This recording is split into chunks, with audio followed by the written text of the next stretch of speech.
The CEO of Victory Poker. And of course, there's our chip leader, Ronald Lee. Phil Ivey now has that standing offer from Roland DeWolf to lord him around London. Something tells me Ivey's just going to find the biggest game he can. Action around to Nicholas Levi, French poker pro, with 9-7 off. And he says no thanks. To be honest, I'm not sure Roland DeWolf knows the first thing about London. Frankly, I think the British accent is fake. Gledovich now looks down at Queen 5 of clubs. And he will fold to Fleischmann. Fleischmann calls for 10,000 with 6-4 of diamonds. Steinberg with a weak ace. Well, it's not a question if Steinberg will play the ace from the button. It's a question of how he'll play it. And Steinberg will limp in as well. I wouldn't have done that. Brian Powell from Kentucky with Queen Trey. Queen Trey I would throw away from the small blind. Powell plays it. Suit yourself. Blom with Queen 4 of hearts, and the big blind checks his option. What could I tell Victor Blom? Our games are not similar. So with his check, 4 players will see the flop for the minimum. The flop now, 9-deuce-4. Blom with the best hand right now, pair of 4s with a queen kicker, but Fleischmann is favored with a pair of 4s and a flush draw, and he's going to bet it 35,000. 35,000. Now to Steinberg, left only with ace high. And now he's out of the hand. Powell folds. Now to Victor Blom. Boy, Victor Blom's got a lot of pockets, too. And that shirt also has a hood, Lon. It's all-weather poker gear. I did not notice that. Blom, who had checked, now makes the call for 35,000. So heads up to the turn, and it's a very even race right now. 2 players with middle pair. 8 misses both. Blom still ahead with a queen kicker. They both check. River card. Tray of diamonds. Fleischmann rivers his diamond flush. Usually a tray of diamonds makes absolutely no difference on the river. This time it did. And Blom picking the wrong time to posture. 80,000. And now to Fleischmann with a rivered flush. Fleischmann deciding whether to call or raise. This is where I play scared, Lon. I figure if I raise, my opponent's either folding or raising me back, and then I've got a decision to make. So I usually just call right here. But Fleischmann really should raise. Fleischmann may be a little worried that he's just got a 6-high flush. And he does just call. Good call. Blom acknowledges he's beat as Fleischmann shows his flush and takes that pot of almost 300,000. Blom doesn't show at all. Boy, if you just call right there, at least you should get to see what your opponent was playing. Fleischmann stacking his winnings as Victor Blom down to about $500,000 now in this main event. And Fleischmann having some early success at his new table, a feeling that he's very used to away from the felt. I am different when it comes to poker. I look at the game differently. I'm not the internet wizards. I try to use what they think about me against them because they think I'm the crazy business guy or the guy that doesn't know what he's doing. So I am the guy that plays different. So I'm 20 or 30 years younger than most CEOs, and I'm a little bit more willing to go for things and take chances. But I still do all the prim and proper legal and accounting and taxes, and I go through all those things. But I've always had 30 or 40 employees working for me, which is, it's tough when you have people that are 40, 50, 60 years old and they have children and they all depend on you to do well, your company to do well. So if you fail, their kids don't eat, and that's always been tough for the last 10 years. I've always thought about that. Like, I have to do well and I have to overwork because there's other people's lives on the line, not just my own. Fleischmann was the youngest founder of a publicly traded company in the United States at age 23. That company produces the energy drink, Who's Your Daddy? All right, let's go upstairs. James Board, the local pro who we saw double up with aces earlier, called the all-in of Anthony Newman. Board's ace-queen, though, will have to improve to eliminate Newman with his pocket jacks. Newman, a 40-year-old from Brooklyn, calls himself an old-school poker pro. All right, here's the flop. It is queen, king, deuce. Newman hates to see that as Board pairs his queen to take the lead. For Newman, a former philosophy professor, it's looking bleak. 3. Board calling for a 3. Newman looking for a jack. The turn card is a 3. Board called it. 3 again. You called 1 3. You don't get to call another 3, son. Newman has to have a jack. River card is an 8, and that will have the same results as a 3 as Board wins the hand. Newman comes up short, but not empty. 18th place, worth over 33,000 pounds. You just left me sweating there. Board, the local pro, continuing to have a fine main event. Back to the featured table where Dan Fleischman with pocket kings just re-raised Bojan Gledovich and his pocket fours. Gledovich needs 50,000 to call. Boy, when you're having a stare-down duel, I think you're less intimidating when you're chewing gum. Gledovich from Serbia, Fleischman Latvian-born, now lives in Vegas. All in. I call. An all-in and a call, and Fleischman will have Gledovich's chip soon if Bojan does not improve. That was an easy one for Fleischman. Fleischman's chewing a better brand of gum. He's got a better hand, plus he's a CEO. The other fellow's just a poker player. Gledovich looking for help. The flop is 6-8 ace. No help for Gledovich there. Like Phil Ivey before him, Gledovich shoved there with about 45 big blinds left. Turn card is at 10. Gledovich one card from elimination. Gledovich is going to have a 4. Fleischman poised for the knockout. The river card now is a 7, and Fleischman's kings hold up. Bojan Gledovich ousted in 17th place. Not a big handshake, Alon. Gledovich takes over 33,000 pounds. Fleischman with over 1.5 million chips now neck and neck with Ronald Lee for the lead. I don't know why you shipped on me. I showed 4 hands. There is a good look at the London Eye, one of London's most popular tourist attractions. Right now, all eyes on the featured table as Dan Fleischman and Ronald Lee almost dead even for the top spot, each around 1.5 million chips.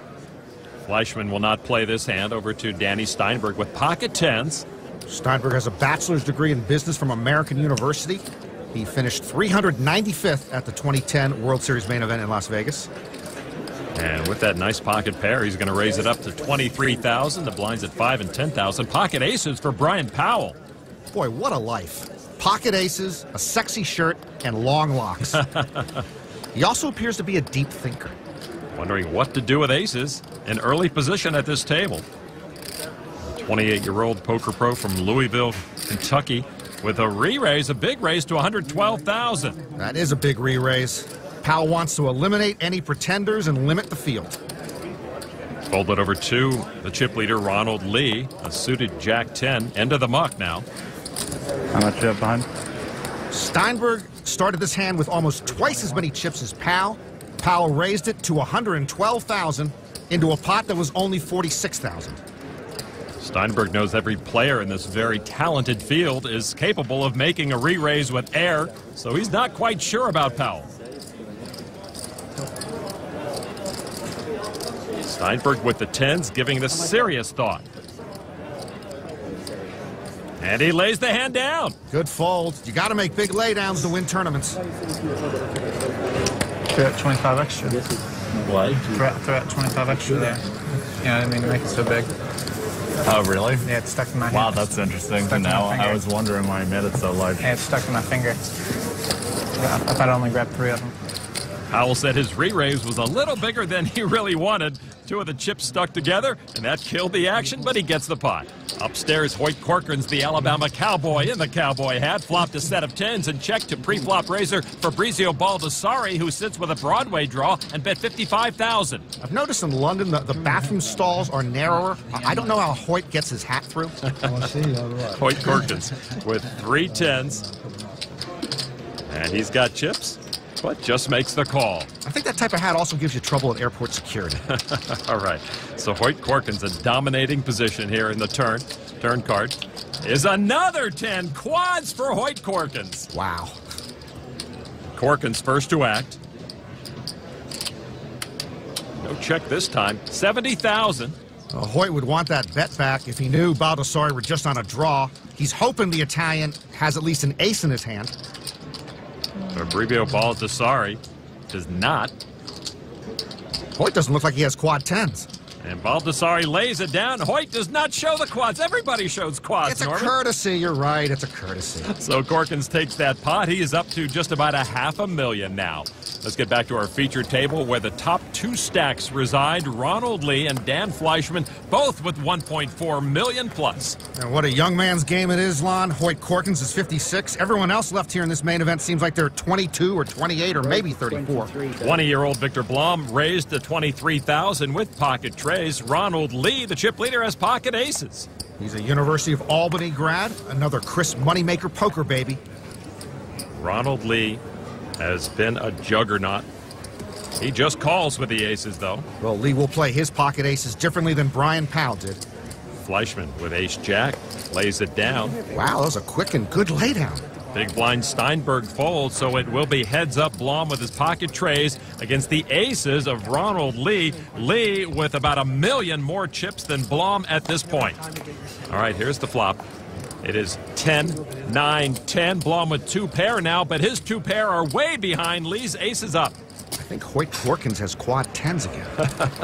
Blom, that's 38,000. Lee now with the hammer.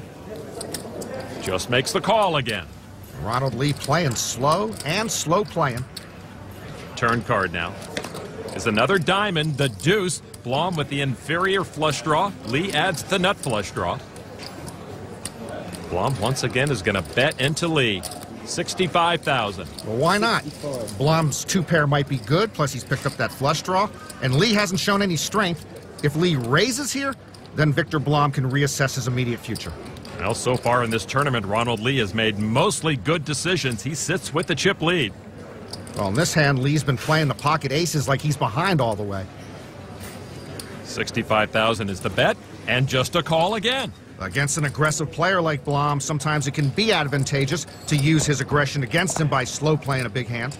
River card is a 6 of spades, no flush. Blom's 2 pair are no good. He has bet the entire way, but now checks the river. Blom finally slows down. Now, if Lee doesn't bet here, Lon, I'm shipping him back to Brooklyn on Roland DeWolf's shoulders. Ronald Lee with aces up. Did I mention Lee's playing slow? He is playing slow. Now, 101,000. He value bets it. Blom might think it's a bluff disguised as a value bet.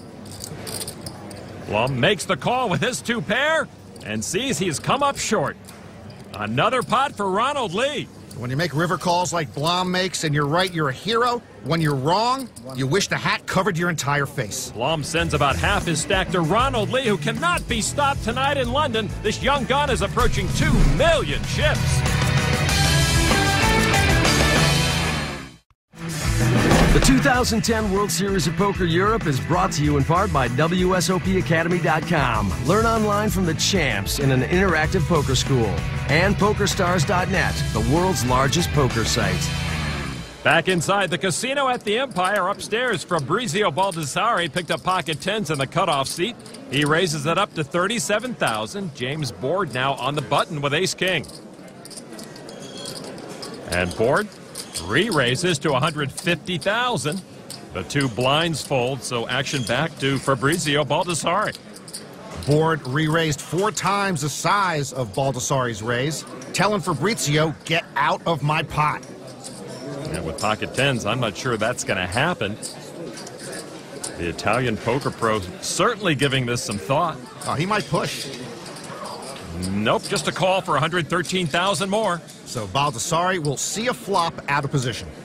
All right, the flop is King 5-7. James Board with top pair gives him the advantage. Baldessari checked.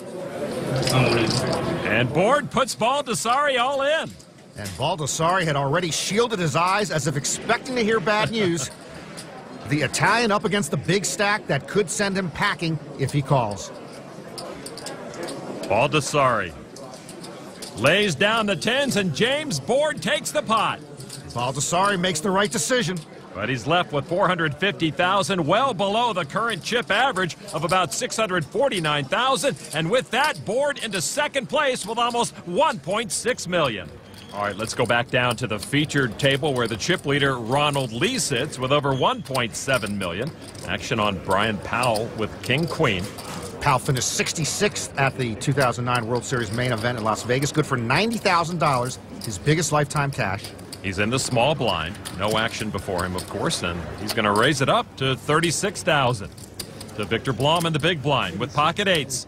And all his chips go in the middle, 211,000. A call from Powell, and Powell in position to knock off the dangerous Victor Blom if he can catch. Winner takes the pot, loser gets a haircut. If Blom loses, what a fall on from a very big stack to no stack in less than a day. He is in a race for his tournament life.